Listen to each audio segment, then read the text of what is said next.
Assalamualaikum warahmatullahi wabarakatuh. Halo semua, perkenalkan kami dari kelompok 4 akan menjelaskan tentang berpikir komputasional. Sebelumnya, perkenalkan saya Roval dari Sriwijaya dari absen 27. Saya Muhammad Zuriel Wati dari absen 16. Saya Muhammad Adi Mulyo dari absen 19. Saya Syifa Bebe dari absen 17.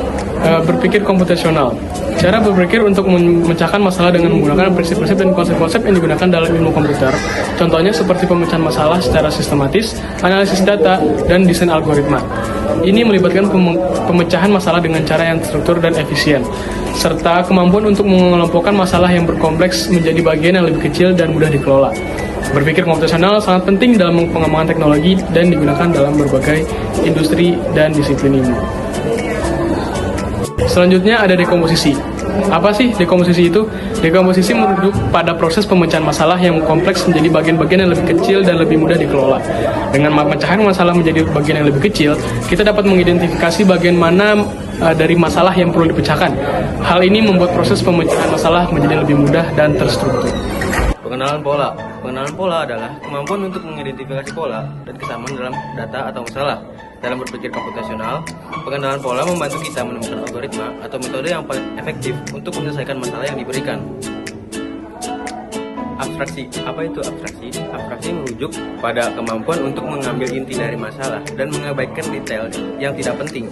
Dalam berpikir komputasional, abstraksi membantu kita fokus pada bagian penting dari masalah dan mencari solusi secara lebih efisien.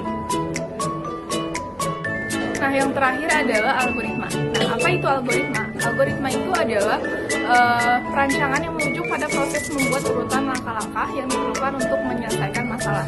Nah, dalam berpikir komputasional, perancangan algoritma merupakan langkah penting karena memastikan bahwa solusi yang dihasilkan dapat mengatasi semua kemungkinan kasus dan juga dapat diselesaikan secara efisien. Oke, selanjutnya ada contoh soal. Jadi soalnya itu pada permainan papan, setiap kali pemain menggerakkan bidak ke depan, skor mereka meningkat berdasarkan pola 2, 4, 8, 16, 32. Jika seorang pemain bergerak sebanyak 6 kali, berapa total skor yang mereka dapatkan? Jawabannya adalah pola tersebut mengikuti deret geometri dengan rasio 2. Untuk menghitung total skor setiap langkah itu sama dengan 2, 4, 8, 16, 32, 64. Jadi total skor sama dengan 2 ditambah 4 ditambah 8 ditambah 16 ditambah 32 ditambah 64 sama dengan 126. Soal yang kedua, Anda sedang merancang program untuk mengelola inventaris sebuah perpustakaan. Sebuah data apa saja yang perlu Anda simpan dalam sistem dan bagaimana Anda bisa mengabstraksikan data tersebut.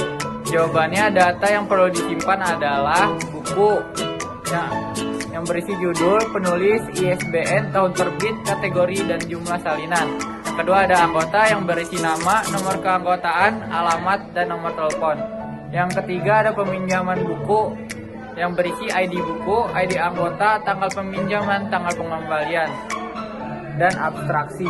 Yang keempat ada kolas buku yang mengandung atribut seperti judul, penulis, ISBN. Yang kelima ada kolas anggota yang mengandung atribut seperti nama, nomor keanggotaan.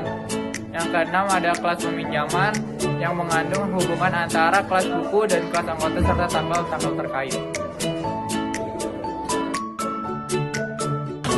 Sekian dari pemaparan kelompok kami, kurang lebih mohon maaf. Wassalamualaikum warahmatullahi wabarakatuh.